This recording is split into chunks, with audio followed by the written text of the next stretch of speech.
Alright, magandang araw mga ka-tracker. Welcome sa ating YouTube channel vlog. For this video, ipakita ko lang sa inyo itong katatapos lang naming air condition unit. Ayan, ito po ay Isuzu forward 6-wheeler cargo drop side body.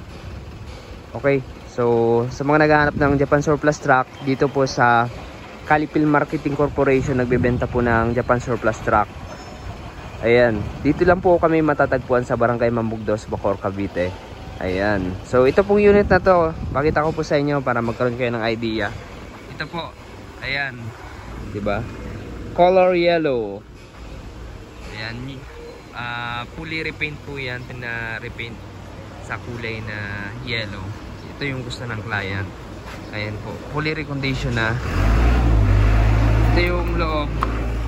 Ang loob nito, naka-upholstery na yung upuan, naka-pneumatic, brand new dashboard na. Ayan, complete standard accessories. Ayan, di ba? Kompleto po yan. Ito po, manual transmission. 7 speed. Ayan, 7 speed po. Meron siyang center console box. Ano pala mga katracker, 6 speeds lang to. Ayan. Air condition, pwede po natin palagyan ng aircon, pwede namang wala. Ayan. Ito ay walang back bed. Ang tawag dito sa cab na to ay day cabin. Ayan. Tapos molye nito pinadagdagan na rin. Ayan, dagdag molye na rin. Ang gulong niya Japan surplus 225 by 80R 17.5. Steel rim, 6 stud, tubeless, brake drum yung harap pati likod. Ayan. Itong kanyang body, ito po pinturado. Yung frame niya dilaw, tapos silver naman yung aluminum. Aluminum po ito mga katracker. Naka ano siya, center post. Ayan, itong gulong na to, yan. Dito mga katracker, pag bumili kayo, pwede natin palitan ng brand new, additional, pwede ring yung stock na gulong pa rin yung ikabit. Sa ano naman, chassis nito, ito straight chassis to. Straight chassis po siya. Maganda yung chassis nito, walang ano, masyadong kalawang. Ayan, repaint din namin ng kulay black tone. Tapos ang body niya pala pinalitan namin kasi Japan surplus itong frame ng body. Tapos ginawa naming aluminum and then steel na rin yung soleras, baby chassis. Tapos dito sa likod, kung makikita nyo, naka aluminum stepboard. May mga guard na rin yung taillight natin. Ayan, guard na yan. Tapos ito yung loob. Ayan po yung loob. Steel flooring na rin. Ayan po yung itsura nya. Pinadagdagan din ng isang tangke kasi ang standard na tangke ng ating forward ganito lang. So nagdagdag kami ng isang fuel tank pa na para kaya yung malayo ang biyahe. Tapos sa electrical lights naman, LED clearance light na. Tapos may body signal light. Ayan, ang gross weight capacity po nito ay 8,500. Net capacity naman na 4,250. 3 passenger na. Tapos yung makina nito, ayan, pakita ko sa inyo yung makina. Pandarin muna natin. Ayan o, ang odo niya, ayan, meron siyang odo na 429,843 ang odometer niya. Ayan, pandarin lang natin.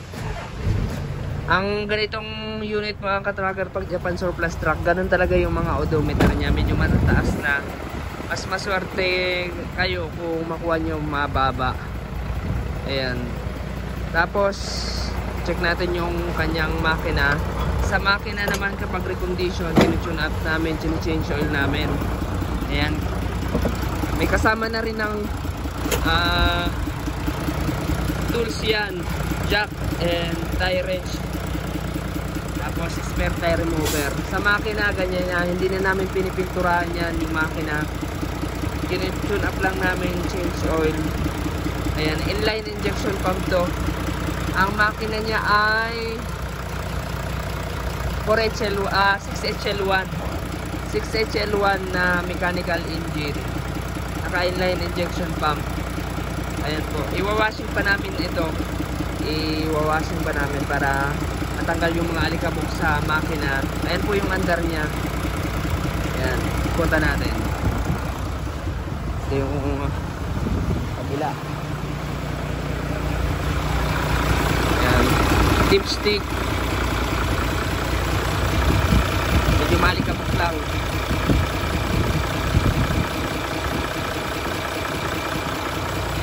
Ayan. Ayan yung andar. Ayan. Wala masyadong pressure. Ayan.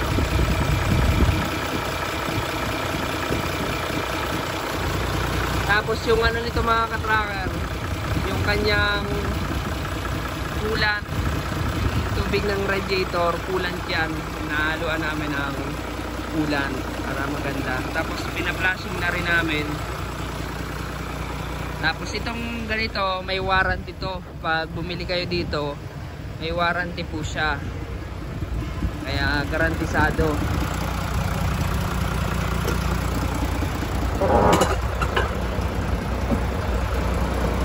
Ayan, nakita nyo na yung under ng makina, solid na, di ba?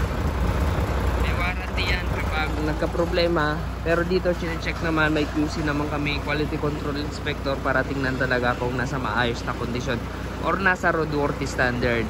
At tinetest drive pa namin yung kapag tapos nang gawin para malaman kung talagang tatakbo ng maayos sa kalsada. Ayan.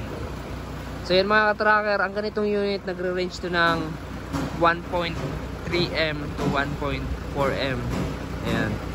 So dito lang po kami sa Calipil Marketing Corporation, Barangay Mambugdos, Bacoor, Cavite. Ayan. Sa mga gusto mag-message, message na lang po kami sa aming FB page, Tracker Moto PH. Sa mga gusto mag-inquire, pwede rin po kayong mag-view ng unit dito, mag-walk-in. Bukas po kami ng Lunes hanggang Sabado, 8 AM to 5 PM para mag-view ng unit. Dala po kayo ng mekaniko para sigurado pong maayos ang mapipili yung unit as is condition. Yung mga pagpipilian nyo, saka lang natin i-recon kapag napili nyo na. At 3 weeks to 1 month po yung paggawa ng unit, depende sa gagawin. Pero kung kunti lang yung gagawin, mas madali pong matatapos. And then down lamang po kayo ng 10% for reservation and full payment kapag ilalabas na yung unit. Kapag cash payment, cash basis. Meron naman kaming accredited financing company na pwede nyo pag-applyan kung gusto nyo ng loan. Ayan, third party po namin. So yan mga ka-tracker, sa plaka, rehistro, meron na po yan. And then kapag ililipat yung sa pangalan nyo, ayan, pwede po kayo mag 50% down payment. Ayan, ipaprocess na po yung paglipat ng pangalan sa rehistro. And then kapag kukunin nyo na yung truck, nakapangalan na sa inyo. Pero kung hindi nyo naman kayo nagmamadali at ayan, pwede naman po kapag nilabas yung truck, tatakbo lang po ng kapag nabayaran nyo na ng full payment, mga 1 week to 2 weeks lang po yung duration ng pag-transfer sa pangalan nyo. Ayan mga ka-tracker, kung nagustuhan nyo to, paki-like, share, and mag-subscribe na. Maraming salamat. God bless. Bye-bye.